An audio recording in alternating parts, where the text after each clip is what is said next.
Por quê? Porque perdeu vários pontos, priorizando mata-mata. Depois foi jogar contra o Bahia, foi jogar contra o Corinthians e São Paulo pensando no Bahia, na Copa do Brasil, perdeu também. E por aí vai. Mas já que a situação agora é essa, já fizeram uma cagada, a merda está feita, falando português claro, né?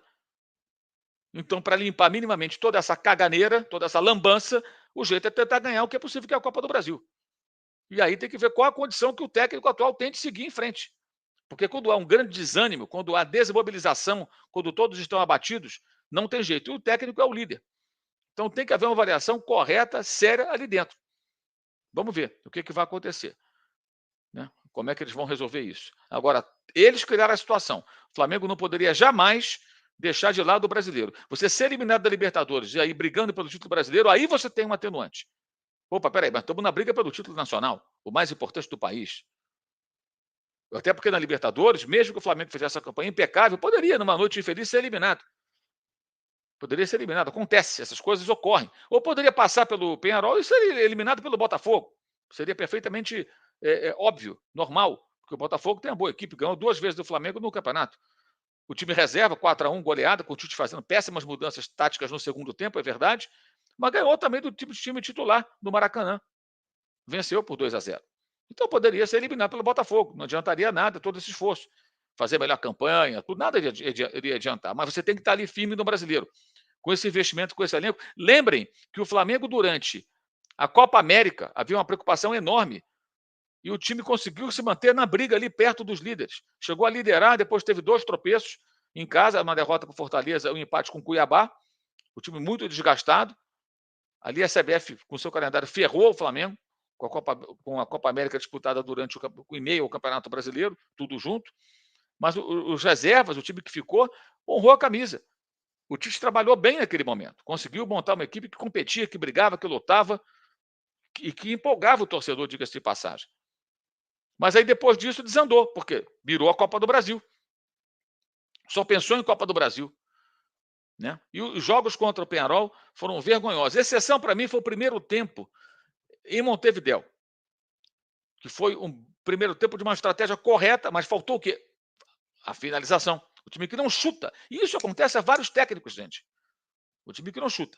Mas o time veio uma proposta correta, dominou o jogo, o estádio não estava fervendo, a torcida do Peñarol chegou a ficar silenciosa boa parte do primeiro tempo, era perceptível isso no estádio, e ali era hora de alfinetar o adversário, marcar um gol e mudar toda a atmosfera, porque eles não foram ao campeão del siglo para ver empate, para ver disputa de pênalti, aliás. Foram para ver empate ou vitória do Peñarol e classificação.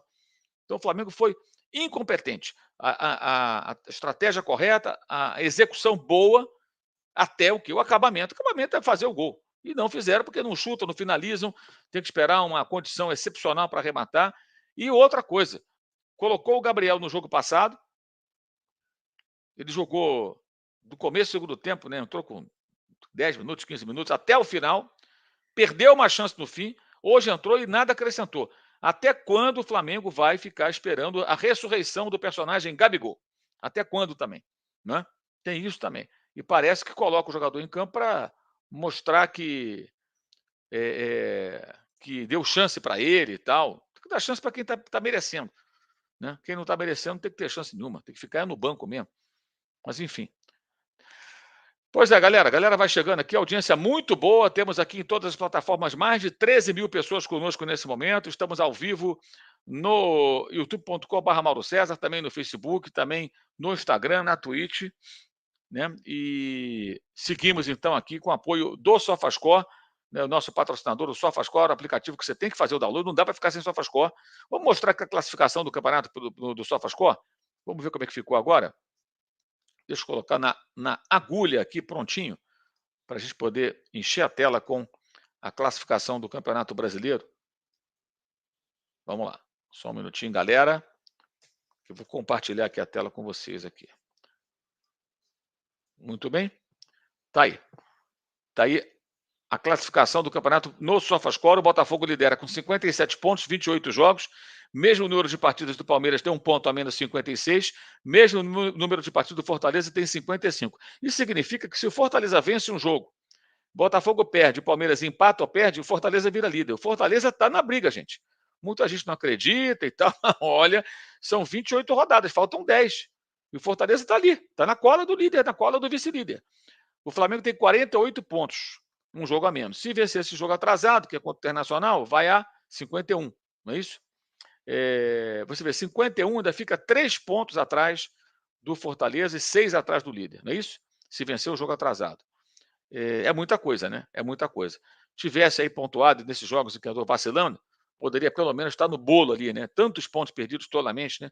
Depois vem o São Paulo com 47, também com 28 jogos como os 3 primeiros, e o Bahia com 45 e também com 28 partidas disputadas. O Internacional, numa grande reação, 27 pontos ganhos, 45 pontos ganhos em 27 jogos, ou seja, se ele vencer o Flamengo no confronto direto, se fosse amanhã, ele se igualaria ao Flamengo em número de pontos ganhos e em número de vitórias, que os dois têm 11 e teria uma a mais.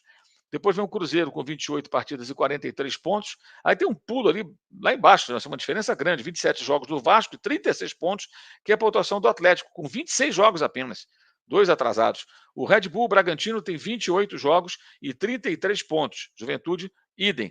33 pontos e 28 jogos. O Grêmio, 27 jogos e 32 pontos. O Criciúma tem 28 jogos e 32 pontos. O Atlético Paranaense tem 26 jogos, 2 atrasados e 31 pontos.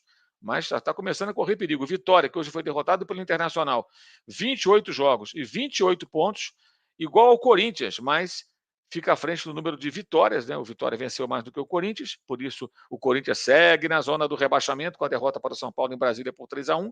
O Fluminense tem 27 partidas e 27 pontos ganhos, também na zona do rebaixamento, 3 derrotas seguidas, hoje perdeu para o Atlético Goianiense. O Cuiabá, 27 jogos e 23 pontos, e o Atlético Goianiense, 28 jogos, 21 pontos. O detalhe é que o Fluminense jogou 2 vezes contra o Lanterna do campeonato, perdeu as 2 com gol no final. As 2 derrotas com gol no final. Impressionante, né? E estamos aguardando a entrevista do técnico